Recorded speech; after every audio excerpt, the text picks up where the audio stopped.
घराना मोहब्बत वाले सजाए थे दुनिया में रास्ता सिंधु सागर को देना पड़ा जिस डगर से गए बाकुड़े वीरगंज तो वीर अपमान का लेता बदला सदा आज लड़ते हयाला उधर जा समर में लड़ते जाकर गए मामा माहिर की बात सुन के जाके दिखाते हैं दम क्या यकड़ में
छोट सा विरहा आप सबके बीच में विरहा के मतलब शीर्षक पथरीगढ़ के लड़ाई। कबीर जी आदरणीय आप हमारे गया गुरु जी अरे उनका नाम गया बा वही तो हम भी कहे गया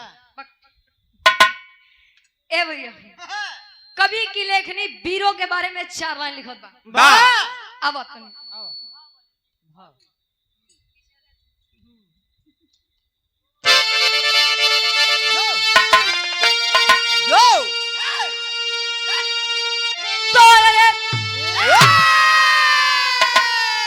आलाउदल का बागी घराना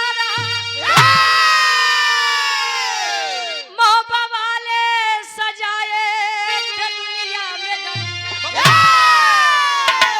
रास्ता सिंधु सागर को देना पड़ा जिस डगर से गए बाकुड़े वीरगंज तलवार हो जिनका असली निशाना रहे माई देवला के दोनों बहादुर दुलारे रहे जंग हारे न जब तक कोई तब जिए तो रुचि गया की कलम है बहारे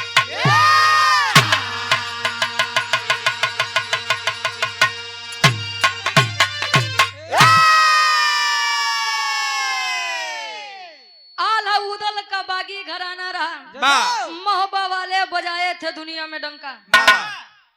आल्हा उदल के बारे में के नहीं जानत मोहब्बत के राजा आल्हा और उदल जी उनके बारे में और कौन के विषय में उनके बारे में वीर होते कैसे हैं किस लिए किसी का इतिहास गाया जाता है कहा जाता है कि वीर अगर अपने कामे में अडिग हो जाए तो सांस चली जाए रघुकुल रीति सदा चली आई मेहरारू पे जुलुम ढाई अच्छा मेहरारू पे काहे सीता से पूछ ले अच्छा सुपर्णखा से पूछ ले अच्छा न विश्वास हो तारा से पूछे बाली की इसी बदल नहीं बस कहे रघुकुल रीति सदा चली आई प्राण जाए पर वचन न जाए अपने वचन के लिए अपनी जान दे दे वो चलेगा लेकिन आन खातिर अपन जान बचाई के भागे ई वीर नहीं करते। कबीर जी बहुत सुंदर गजल के भाव देते हैं कैसे।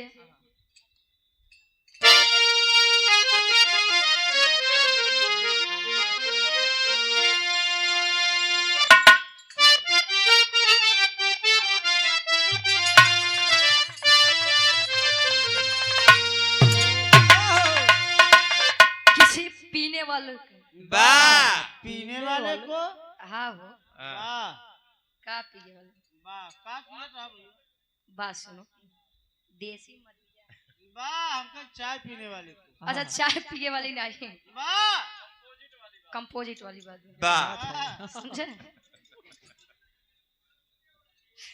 हाँ अरे नीरज भाई के चौका ना कंपनियां एक कई बा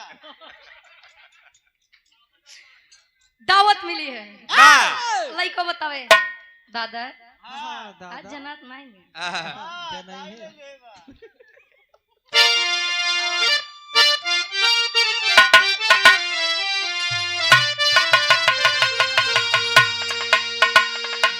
अरे आज पीने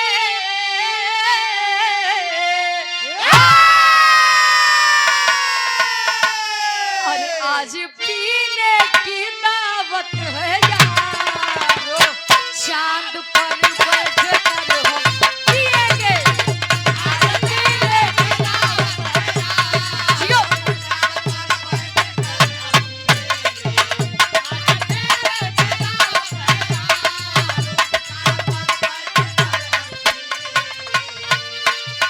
आज पीने की दावत है यारो अरे चांद पर बैठ कर हम पिएंगे उनकी जुल्फों के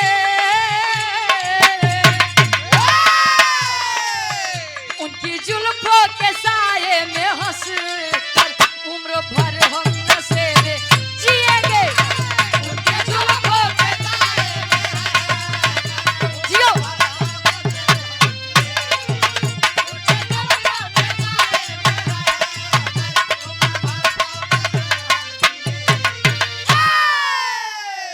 और आप आदरणीय परम सम्मानित हमारे मंच पर मंचासीन है गार्जियन जी आप मुरारी लाल दिल्ली की पवन धरती से चलकर आए हुए हैं सिर्फ बिरहा सुनाई बदे आपके द्वारा इस भाव को समझते हुए 500 रुपए का महान आशीर्वाद चरणों में कोट कोट नमन है आशीर्वाद के चार है ऐसे ने प्यार दुलार सम्मान बना रहे लेकिन वीर होते कैसे हैं एक लाइन में कैसे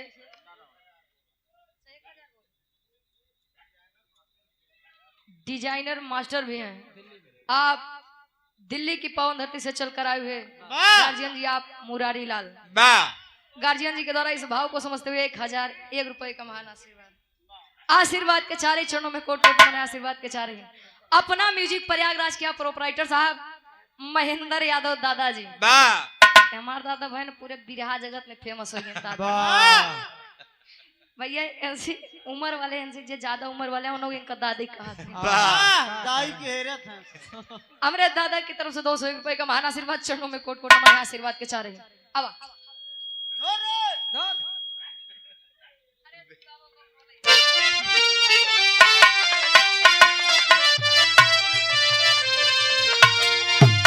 अरे तो जिसके सीने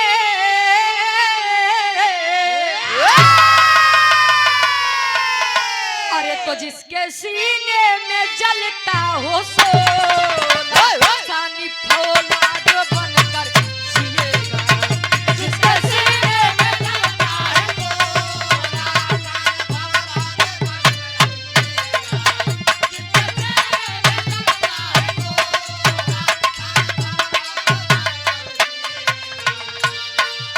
तो जिसके सीने में जलता हो सोना औलाद बनकर जिएगा मानी से कोई जहर भी पिलाए अमृत अपमान का ना पिएगा अरे बारे बारे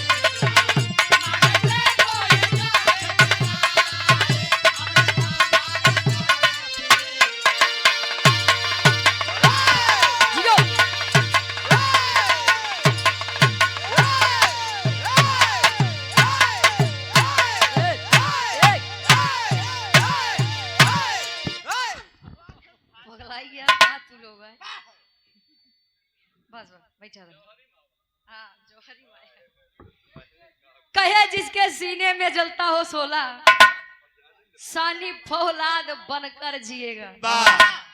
मान से कोई जहर भी पिलाए अमृत अपमान का ना पिएगा। जे मर्द बा मर्द अबे वहां से बड़ा बढ़िया बढ़िया दिखाई के मिला। हाय हाय रे हाय हाय वाह वाह चमेला बहन रे वाह। ए भैया कहे वीर सदैव सामने से वार करते हैं। अच्छा पीछे से वार करे वो जड़ा बस बस बिरहा के कहानी की शुरुआत यहीं से बा। कवि जी लिखते हैं कैसे जौहरी छंद से।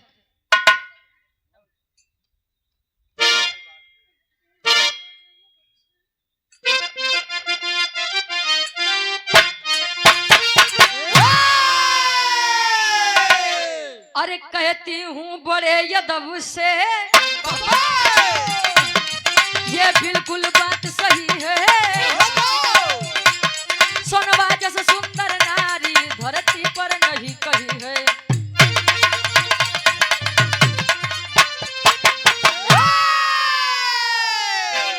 चर्चा थी चारों ओरी चंदा से सुंदर सोनवा देवला को चिंता रहती ना लागे जादू टोनवा।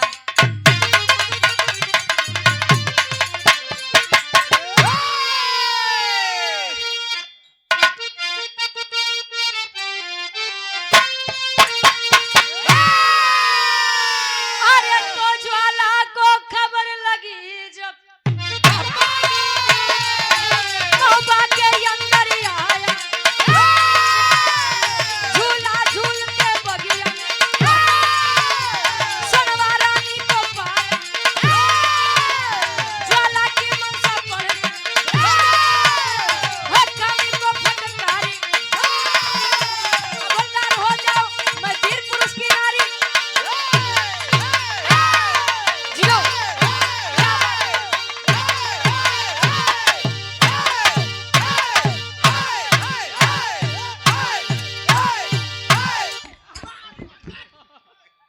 अरे वाह वाह रे डब्लू गुरुदेव वाह। बैठ जा बैठ जा। अच्छा एक बात बतावा जे दरअसल तनी के छोट रहा काहे बड़ा कूदत। अरे ढोलिया फूट गया तब का ये नहीं चमड़ मढ़ाई। अब वारो देख के हरियो भैया गए यार देखा तई तो क्या बात हो। बस जानिए हाँ जानिए आप दिन बताओ कहानी के तनी समझ ला। आसान है पूर्ण विश्वास बा कहानी शीशा के जैसा साफ हो जाए। महोबा के राजा आला और उदल जी यदुवंश इसी घराने से हिराने से हाँ हो अहिराने से आहा बताया गया उस समय में सोनवा जी जैसी सुंदर नारी क्यों नहीं रहा। सोनवा के आल्हा के पत्नी उदल के भौजाई अरे वाह और इंदल के माई माई। सावन के महीना है झूला झूले के इच्छा बा ऐसे पानी बरसत बा।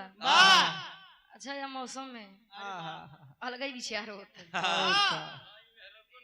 ए भैया उदल के बोलाई के समझावा तई कि झूला झूले के इच्छा बा कहाँ कहीं बगीचा नौलखा बाग के अंदर कहे तब हमारा मानिए तो मत चलिए। वहाँ का राजा ज्वाला सिंह बड़ा दुष्ट बा बड़ा हरामी बहुत नीच बा। कहीं अगर जानी चाहिए तब बेवजह झगड़ा करी। अब यार सोनवा जी जब इतनी बात सुनी तो जाई के माई देवला से कहीं कैसन वीर पैदा किए आप। अरे कैसा वीर पैदा किए हैं आप जे हमारे की इच्छा नहीं पूरी कर सकत। कहे कौन इच्छा बा कहे सावन के महीना में झूले के मन बा कहे तब कहीं हुई नौलखा बाग के अंदर उदल जी का बोलाई कहीं बेटवा लिया जाए वाह आ तब हो थका एक लाइन गीत लगत बा।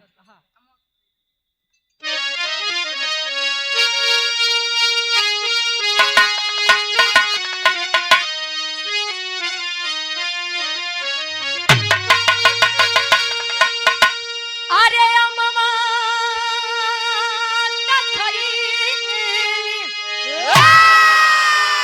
अरे अम्मा खैली कोई लरिया खींच के मरली दगिया लगी रे गईला दगिया लगी रे गईला त हमरी कोरी रे सुनलिया दगिया लगी रे गईला हमरी कोरी रे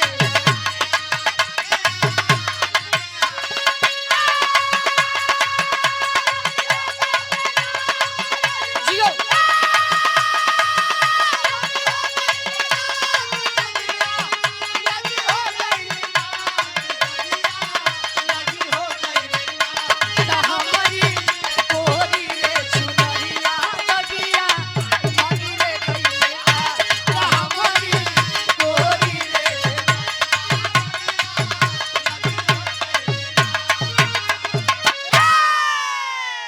लेकिन बगीचे के अंदर कदम के डाल पे जब झूला पड़ा बा वाह उदल जी कहे हम जैसे वीरों का काम इस झूला झूलम नहीं बा वाह जा तू लोग झूल ले। कहे तू लोग जा हम लोग शिकार करे बदे जाते हैं और तब झूला झूलत नहीं कजरी राग गवात बा आ घटना घटी कौन घटना अरे कदम के बगिया में अरे कदम के बगिया में आइल बेईमानवा जहाँ झूलनवा झूलेला जहाँ झूलनवा झूलेला तकेसिया खोली लाल सोनवा जहाँ झूलनवा झूलेला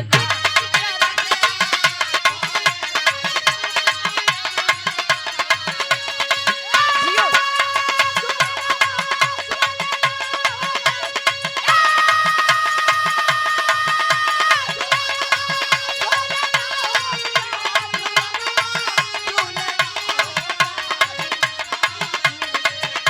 तकेसिया खोली लाल सोनवा जहाँ झूलनवा झूलेला तकेसिया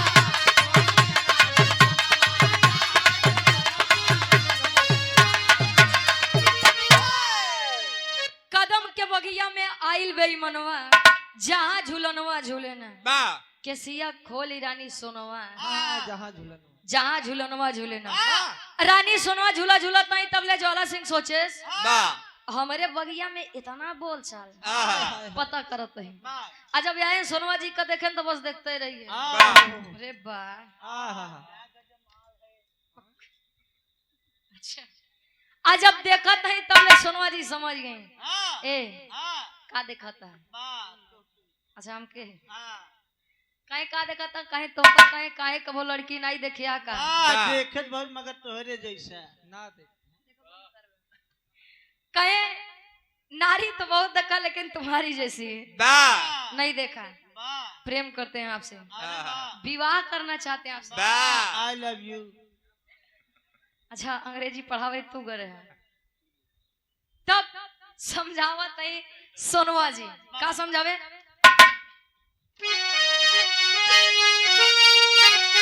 अरे कहीं समझा के तो के अब जल्दी जाइबा भागी उदल देवा रावा के खबरिया दिला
सोनवा जी ज्वाला सिंह के समझावत है, ये ज्वाला सिंह क्यों परेशान हो?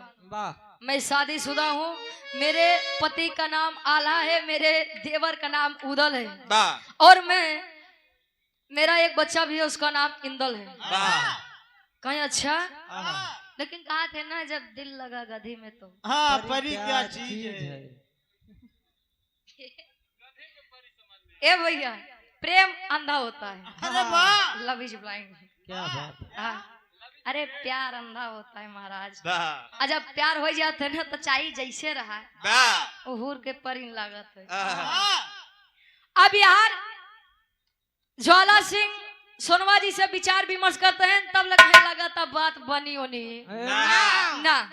आए माई दुर्गा के चौरा पे, माई दुर्गा जब प्रकट भई कहे माई ए माई, अब हार वो लोग झूला झूला तैन हार ज्वाला सिंह अपन काम करत बा।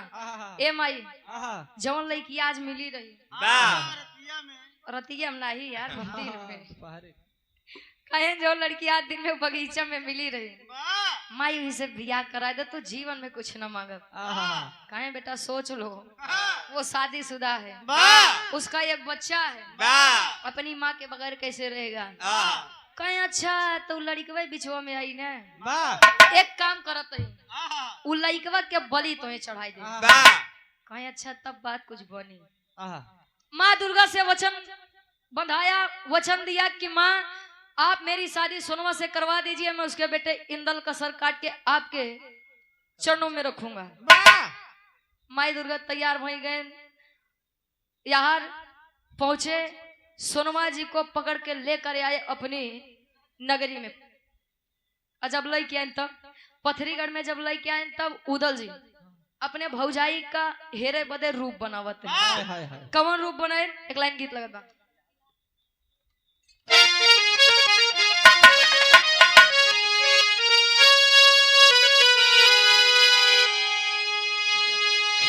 कोनो लड़की कहे बा कब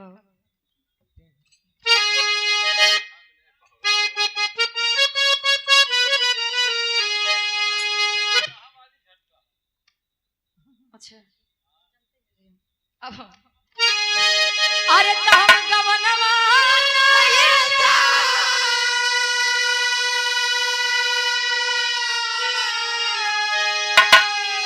अरे तो हम गवनवा नहीं जा,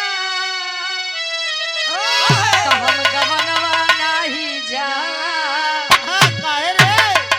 तो नई नई प्रीत लगल यही रनवा, हम गवनवा नहीं जा, तो नई नई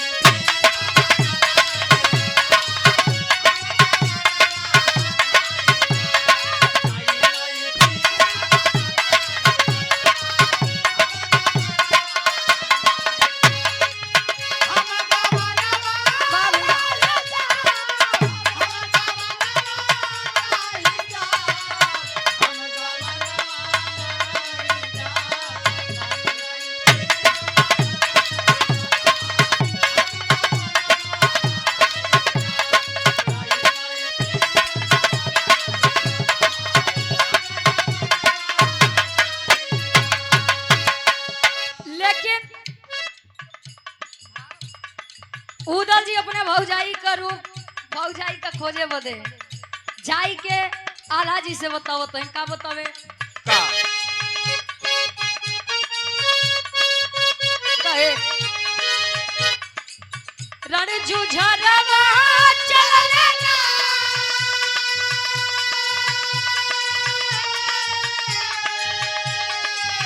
रण जुझरवा चलले ना रण जुझरवा चलले ना रण जुझरवा चलले ना दाऊ चल भरी गईले चूड़ी हरवा रण जुझरवा चलले ना दाऊ चल भरी गईले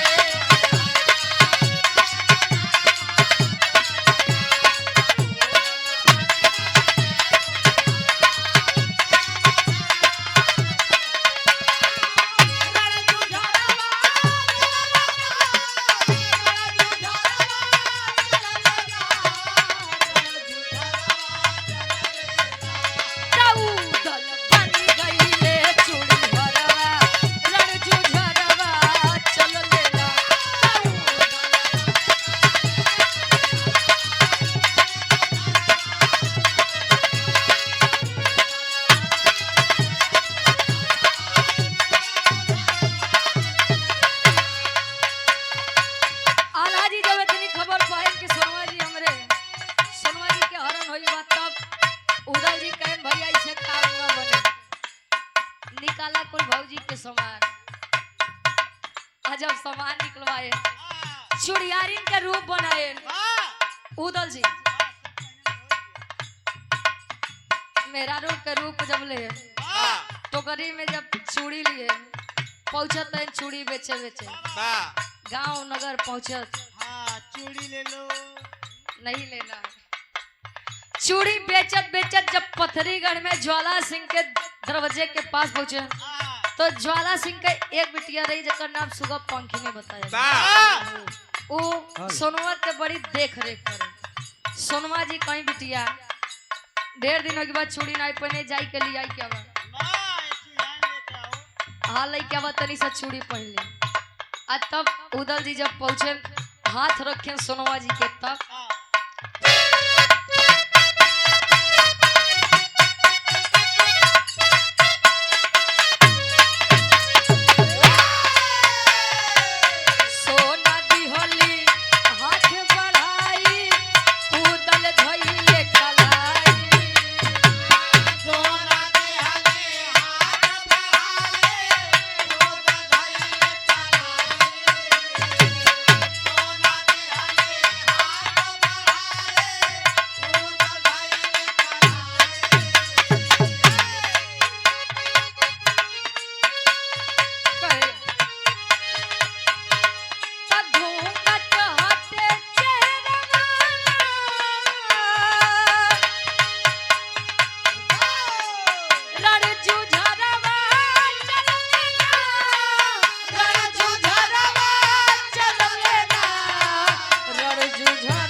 उदल जी पहुंचे चुड़ियारिन के रूप बना के जब सोनवा जी के कलाई रखे हवा लगा घूंघट जब हटा तो सोनवा जी का देखे जितना सामान लिए रहे कुल पटक के देखे कहीं भौजी ए हमार भौजी हमार भौजी काहे ऐसे करूं कहे का दिक्कत रही क्या तकलीफ थी आपको एक वीर पुरुष का हाथ छोड़कर आप इस नालायक के चक्कर में पड़ गई हो इस नालायक के चक्कर ए भैया तो कनाई कहते ये उदल जी कहें ज्वाला सिंह बधे कहे भैया के छोड़ के ये करे चक्कर में तू परेशानियां चक्कर पड़ी है तब सोनवा जी बतावा तभी मैं अपनी मर्जी से यहाँ पर नहीं आई हूँ। जब वो बगीचा में हम झूला झूलत रहे तभी ज्वाला सिंह जबरदस्ती हमका लई के आए कहे तब एक इतनी मजाल कि हमारे महोबा के इज्जत पे हाथ डाले।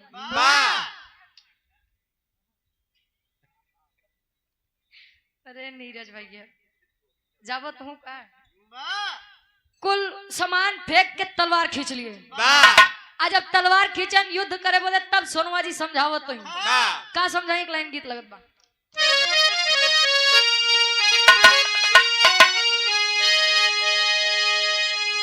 अरे कोठे ऊपर कोठरी हलवैया के दुकान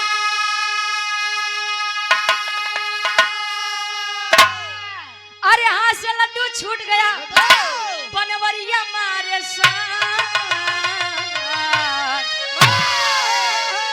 अरे पनावा खाइला राजा बराइनिया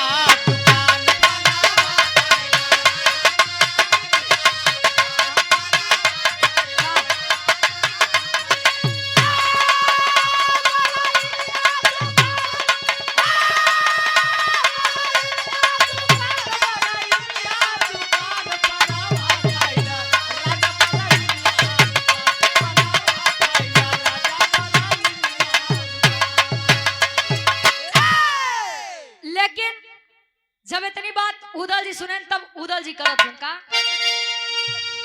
अरे चूड़ी तर की फेंक के उदल अब खींच लिए तलवार अरे काली सोनवा मानी जदेवा पौवा धरी तोहार अरे ऐसे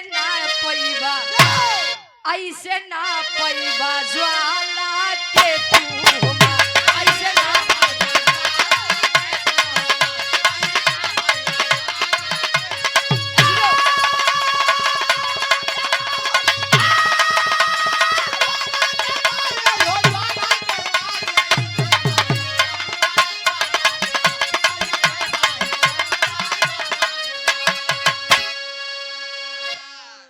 चूड़ी तर की फेंक के उधर खींच लिए तलवार कहली सुनवा मानी जदेवर पौवा धरी तुहार ऐसे ना पैब तू ज्वाला के मारे कहे ना देवर ई भुलाई जा कि तू अकेले उनकर सामना कैले बा कहे क्यों कहे उसने माँ दुर्गा से वचन दिया है कि मैं इंदल की बलि चढ़ाऊंगा और जब तक इंदल के बलि न चढ़ाई दी है तब तक तू उनकर कुछ नहीं कह सकता। इसीलिए आप जा करके अपने भाई से बताइए सारी बातें और उनका बताया था कि जल्दी से जल्दी हम कहीं से लेके चले मर जा लेकिन इस कमीने के चक्कर हाथ में नहीं आऊंगी। अरे बारे हमारे गुरुजी अच्छा नर है माता जी अच्छा लेकिन जब उदल जी इतनी बात सुने निराश हो के आज मोहबा नगरी वापस आवत है यही सोच के कि आखिर मैं अपनी माँ के समान भाभी का सम्मान नहीं बचा सका मैं उनकी रक्षा नहीं कर सका आई के मोहबा नगरी में विलाप करत हैं तब ले आल्हा करत हैं का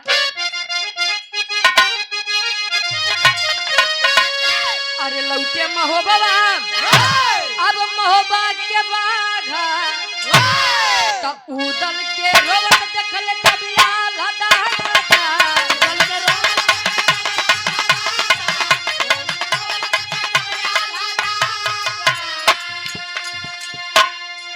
अरे बलि नहीं बेटे के देव आल्हा के इनकार अरे भला ही बिन मेरा रुके त जिंदगी बीती हमार अरे ऐसे ना पैबा अरे ऐसे ना पैबा आल्हा के तू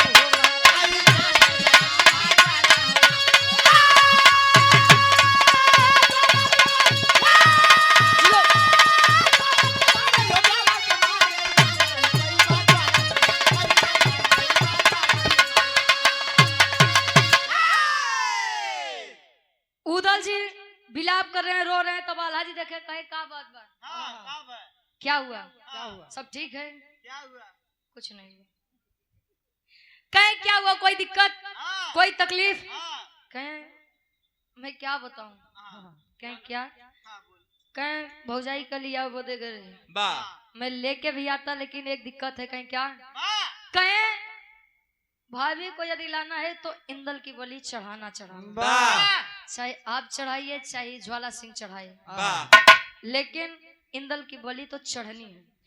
आज जब आल्हा इतनी बतिया सुने कहे अरे मेरा एक ही बच्चा है एक ही संतान है और मैं उसे अपनी पत्नी के लिए बलि चढ़ा दूंगा मैं कहाँ का पिता हुआ कहे नहीं उदल नहीं कहे मैं पत्नी के बिना रह लूंगा लेकिन अपने बच्चे के बिना नहीं रह सकता मुझे नहीं चाहिए पत्नी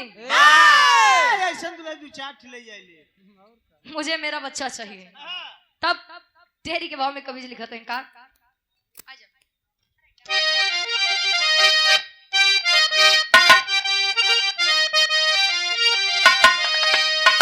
अरे गदेला लेके मंदिर में गए अरे गदेला लेके मंदिर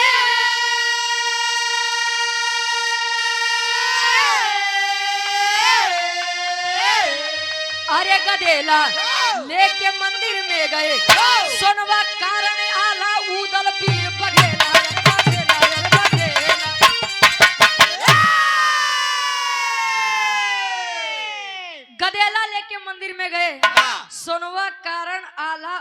उदल वीर बघेला। वाह उदल कहे कि आप क्या चाहते हैं? हाँ, समाज जमाना इंदल को ताना मारे कि तुम्हारी वजह से तुम्हारी माता उस पथरीगढ़ में रह गई, वाह तेरे बाप के चलते। वाह, तोर बाप ऐसन रहा। ए, हाँ, अब यार उदल छोटे होकर भी आल्हा को डांट रहे हैं, समझा रहे हैं। वाह आज जब समझाए तो अच्छा हिम्मत बांध के कहें, अच्छा जब यह बात बा वाह शान न जाए के चाहिए, वाह जान जाए तो चली। वाह पहुंचे माँ दुर्गा के मंदिर में। वाह, वाह, वाह। इंदल का जब देखे तो वह चेहरा देखा तो है ना ना वाह मैं नहीं मार सकता, हाँ, इतना मासूम चेहरा। मैं अपने बच्चे को नहीं मार सकता। नहीं मार सकता। ओहो। फिर से आल्हा और उदल के बतिया होते बाद तब ले इंदल जब सुना तो जाई के कहे, बाबूजी ए पिताजी।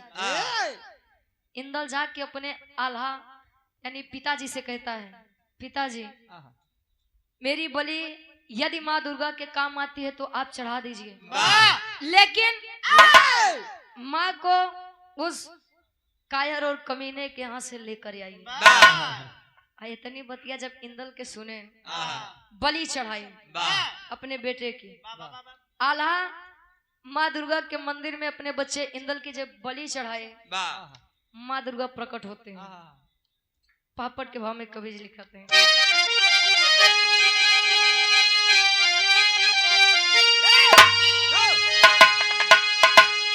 अरे बलि चढ़ाते डोलल बा असनवा दुर्गा बोली हो। अरे तो बलि चढ़ाते डोलल बा असनवा दुर्गा बोली हो। मांगा आल्हा मांगा तू वरदानवा दुर्गा बोली हो।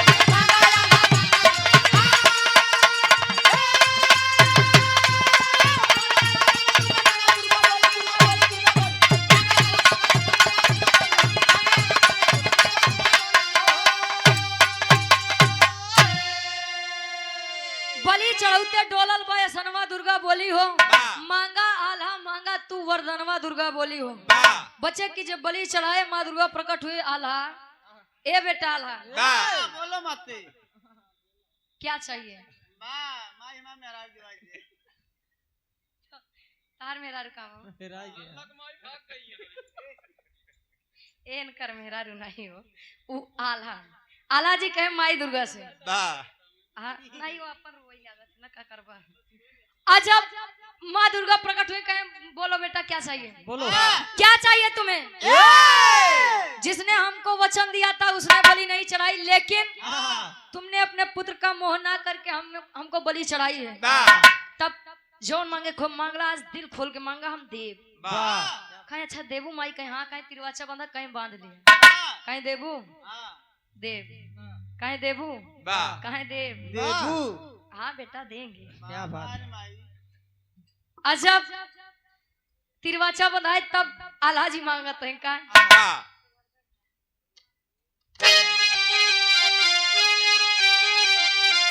अरे जिंदा कर दो लाल मेरा दो वर की रानी हो। तो ज्वाला सिंह के गर्दन में अलग करो महारानी हो। अरे ये मस्तु कह के उड़ली गगनवा दुर्गा बोली हो। अरे ये मस्तु कह के दुर्गा उड़ली गगनवा दुर्गा बोली हो। मांगा आल्हा मांगा तू वरदानवा दुर्गा बोली हो।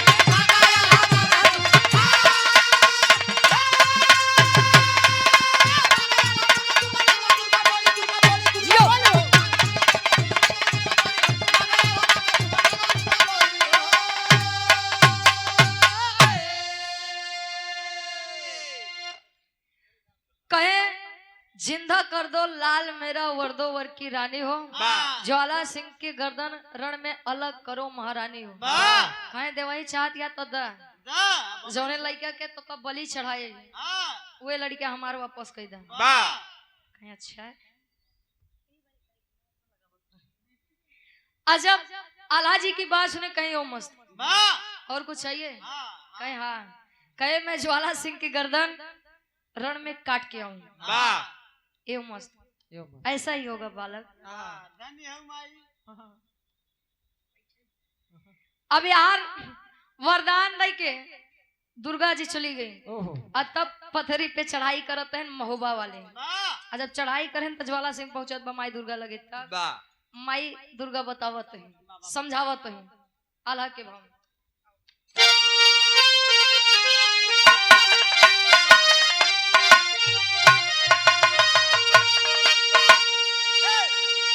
अरे पथरी पे चढ़ाई कई हले महोबा वाला भैया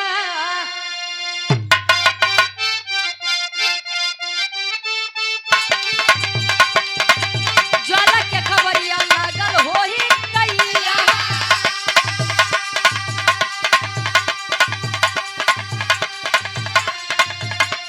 तेगावा से तेगावा बजल रनवा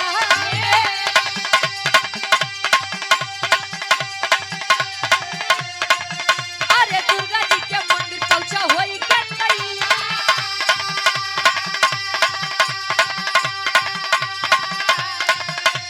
तो से पहले आला इंदल बलि के चढ़वले अरे गलती हमारे कवन भइल रतिया अरे तवादा कई के अपन पूरा कइले न बतिया तो इंदल के जियौले बाटी दई के ताला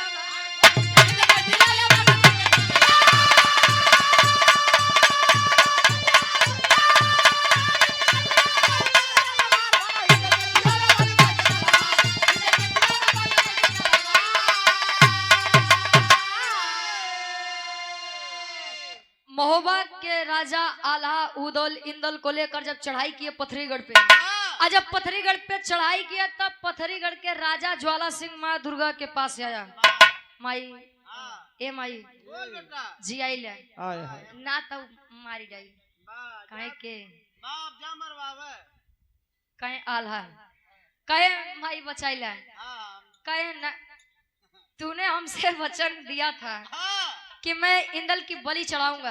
वाह अच्छा जब मेहरारू लिया के दिन रहता केकर इंतजार करत रहे आहा वाह काहे बिया नहीं करे वाह तू रख के ओका देखत रहे हनुमान में ले जाते हैं अब यार ज्वाला सिंह को माँ दुर्गा समझा रहे कि जब मैंने लेकर उसको बुलवाया था वाह शादी ना करके उसको रखे क्यों थे वाह कहे माई तो मानवता रही कहीं 3 महीना के हमार व्रत बा हम कहीं तुम्हें देख के बिताई दे अब हमका का पता कोकर देवर पहुंची जाई है वाह कहे बलि चढ़ाने को तूने कहा था तूने नहीं चढ़ाया वाह कहे तो अब चढ़ा दे कहे अब का चढ़ा हुआ है हाँ चलिए बाबा करा बली कहे ओकर बाबू हां आल्हा हां इंदल के बलि पहले चढ़ा चुका है वाह और पुनः मैंने उसको जिंदा भी कर दिया है वाह हमार मान तभी युद्ध के चक्कर छोड़ दे आ सोनवा के अपन मेहरारू बनावे के चक्कर छोड़ा है वाह ओकर लइका इंदल तहाय बिटिया सुगा पंखनी वाह दोनों के शादी विवाह करवाई के प्रेम व्यवहार वाला रिश्ता जोड़ा है वाह आ छोड़ा ओकर वाह समधिन गले लगाई छोड़ दे अरे बारे तवार समझे माई दुर्गा समझाती है भवा का आखिरी भाव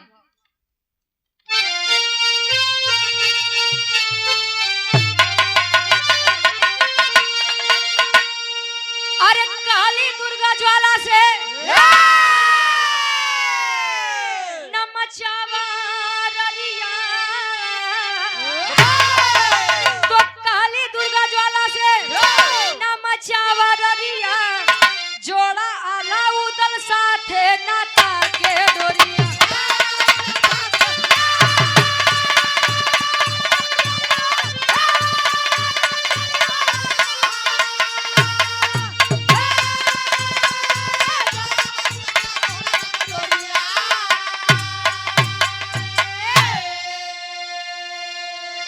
कहली दुर्गा ज्वाला से न मचावर अरिया वाह अजोड़ा आला उदल के साथे नाता के डोरिया वाह बचे के उपाय बा अपन लड़की के बियाह कर दा वीर के हाथे में थमाई दा तब तो बढ़िया बा आ यार सोनवा जी भी चाहत रही कि सुगा पंखनी हमरे साथे चले हमरे नगरी महोबा में चले हां युद्ध हुआ युद्ध में जब ज्वाला सिंह की पराजय होने लगी तब सुगा पंखनी के जाई के वाह लगे सोनवा जी निहारा तई चेहरा तबले आला जी कॉलर पकड़े ज्वाला सिंह के लाई के सोनवा जी के लगे पटक दे कहे रानी हमार रानी एका जवन सजाए देख के बाद तू दा कहे स्वामी एका छोड़ दा काहे रे कहे आज से हमें कहे करे बदे नहीं कहते एकर जोन बिटिया बाई बड़ा हमार सेवा करे बा युद्ध छोड़ा रिश्ता जोड़ के आवा चला आय आखिरी में भवा का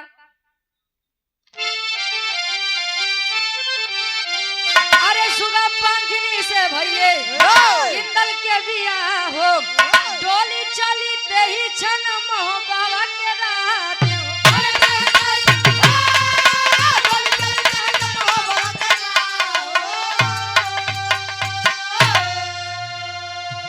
अरे त भारी पड़ल सोनवा के अब कइल चोरिया अरे त भारी पड़ल सोनवा के अब कइल चोरिया जोड़ा आला उदल साथे नाता के डोरिया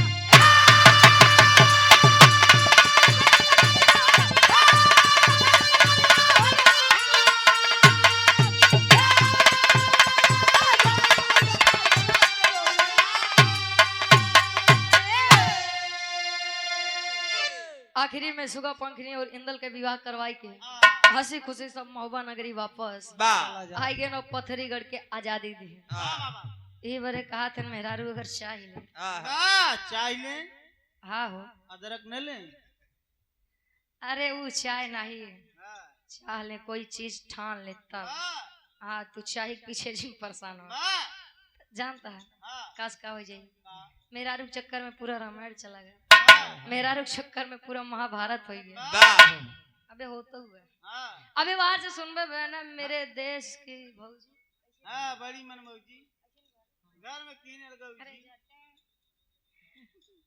मेरे देश की लड़की माही से बड़की पता नहीं का गाय मांगे मोबाइल बड़की मेरे देश की लड़की बताओ तो उसी क्यों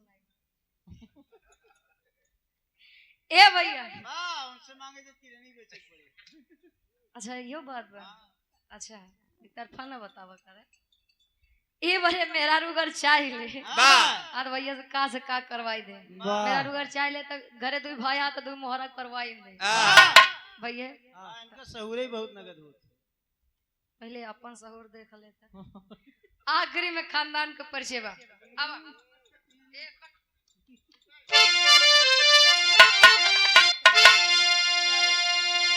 गुरु बिहारी गुरु गणेश गुरु रामलाल मुरबा का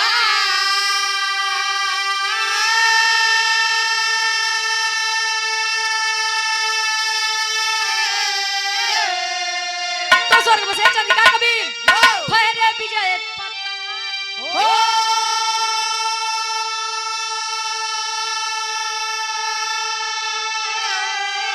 अरे गधेला लेके मंदिर में गए रुचि